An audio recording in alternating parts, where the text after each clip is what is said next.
10 advertising tricks that actually make you buy stuff.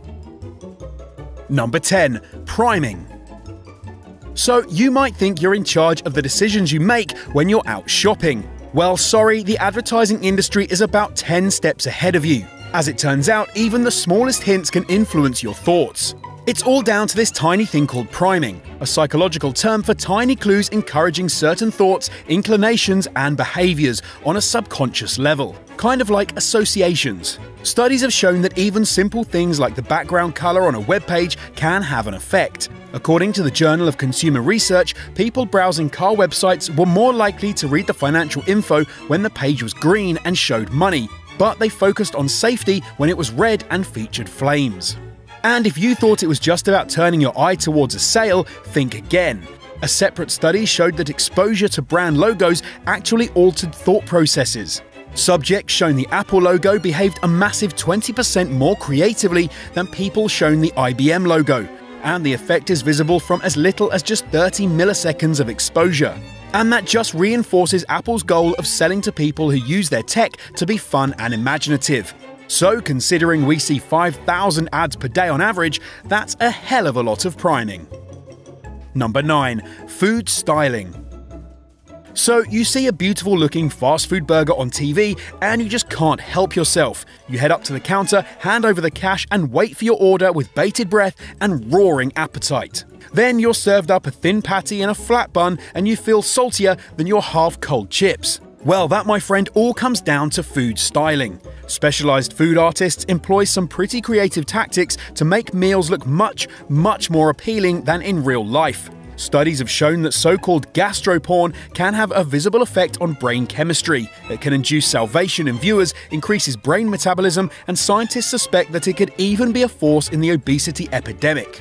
You know that tantalizing turkey advertised before Thanksgiving? It looks so good because it's half-cooked, maybe even raw inside. Those tacos? Filled out with cosmetic sponges and WD-40. And surely it's not that hard to make your pasta steamy on camera, right? Well, turns out it's probably stuffed with a microwave tampon. Number 8. The mere exposure effect.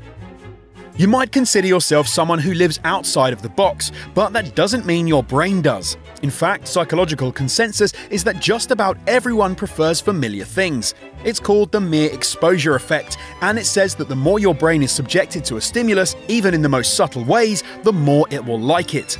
It doesn't matter what you're seeing either. When looking at random Chinese characters, people feel better about the ones they've seen before, despite having no idea what they mean. McDonald's gains more than most brands from mere exposure, thanks to the comfort you feel seeing those golden arches everywhere. It's even enough to change how you taste it. A study from the Canadian Journal of Public Health found that 77% of kids preferred French fries when they were served in McDonald's packaging, despite being identical to the others in the test. And the same is true for product placement in movies. University of Palermo research found that regardless of whether they recognized it, people felt more positively about brands after they had seen them crop up in blockbusters. So when you want to make your next frivolous purchase and you don't know why, chances are your brain has just been soaking it up. Number 7. Social proof. Peer pressure is a hell of a thing. You'd be hard-pressed to find a teenager who never did something risky to look cool. But it's not just your friends getting you into trouble. Ads can take advantage of that same kind of pressure to get you to buy their wares. In psychology circles, this phenomenon is known as social proof. It's the idea that influence from the crowd can alter your decisions and even cause you to act against your own judgment. Solomon Asch proved the idea in his classic experiment, where groups had the simple tasks of comparing different lines. But only one of the participants was real, the rest were plants who shouted false answers. Amazingly, 35% of people felt influenced to give incorrect answers with enough opposition, whereas on their own, they'd make mistakes just 1% of the time. That's part of why McDonald's has been telling you for decades how many millions and now billions of burgers they've sold. Wisdom of the crowds is damn powerful. Number 6. The decoy effect. Do you ever spot a deal and feel like you're a financial wizard for taking advantage of a company's foolishness? Well, chances are you're actually playing right into its hands.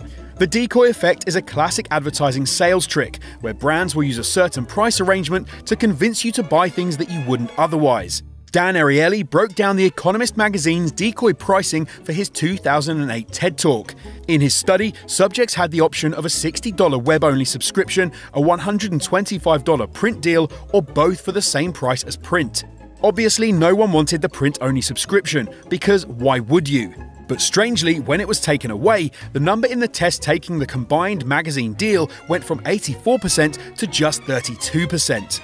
It turns out people just don't know their preferences. When a deal looks that appealing, people will justify their purchases on something they didn't even want because they saved a boatload. So next time you see yourself with a litany of deals and one just seems too good to be true, just stop and think. Number 5. Foot in the door. We've all seen pushy salesmen, shameless hucksters like door-to-door vacuums or mop salesmen, basically Gil from The Simpsons.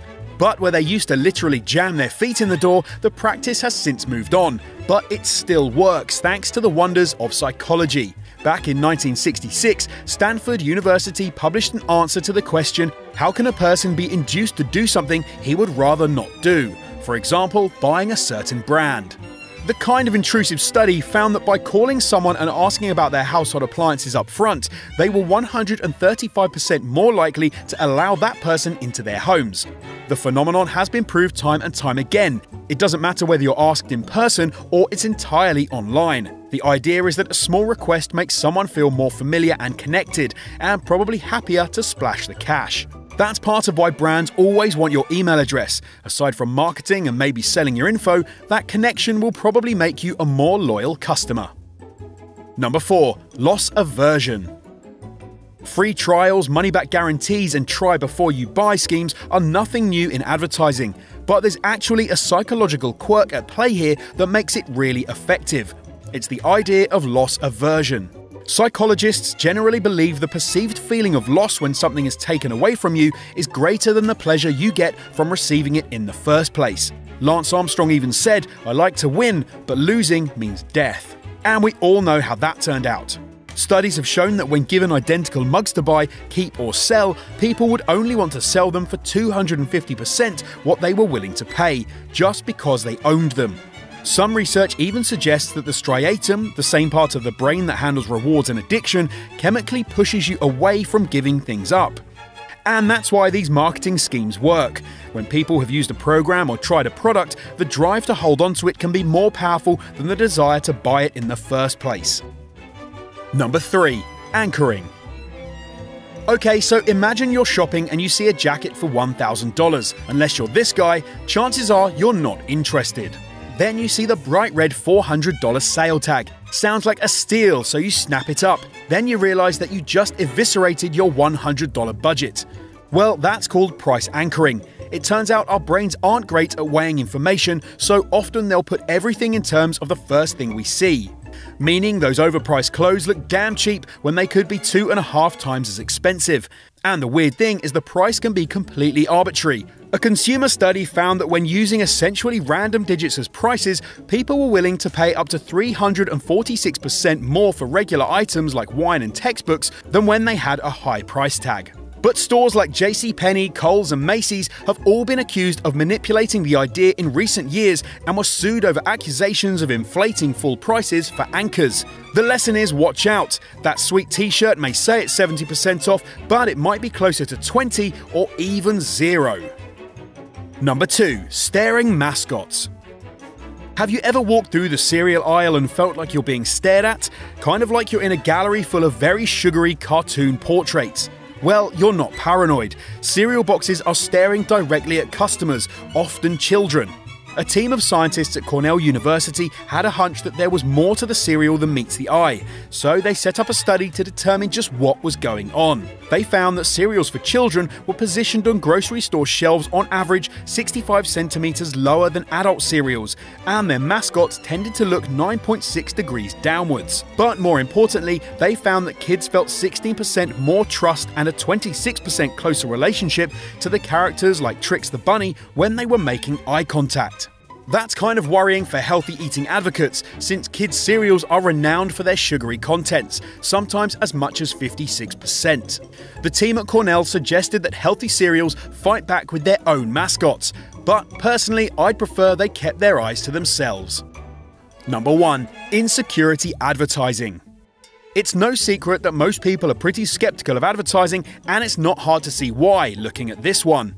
It all traces back to this guy, Edward Bernays, who was the nephew of Sigmund Freud, the iconic psychologist and inventor of psychoanalysis. You probably see where this is going. In his book Propaganda, Bernays had the creepy-sounding idea of the invisible government, where unseen forces like marketing mold the public consciousness, and by that, he meant himself. Through stunts like hijacking cigarettes as symbols of women's liberation to tap into the market, he revolutionized his industry and earned a name as the father of public relations. It's the same logic behind why you see things like perfume ads next to supermodels and beer next to sporting heroes. They're sold as answers to our desires and shortcomings. But here's where it gets all a bit skin-crawly. In 2013, a marketing agency published a study on when women feel worse about themselves as a way of advertising to their vulnerabilities. The publication even detailed how to act on their lows, like diet products on Sunday and Monday and encouraging empowerment on Thursday. Unsurprisingly, the media didn't take kindly to the ploy. I mean, talk about cynical. That was 10 advertising tricks that actually make you buy stuff. Do you think you've fallen for any of these? Let us know in the comments and make sure you like and subscribe. And while you're at it, check out this great all-time 10s video playing on screen right now.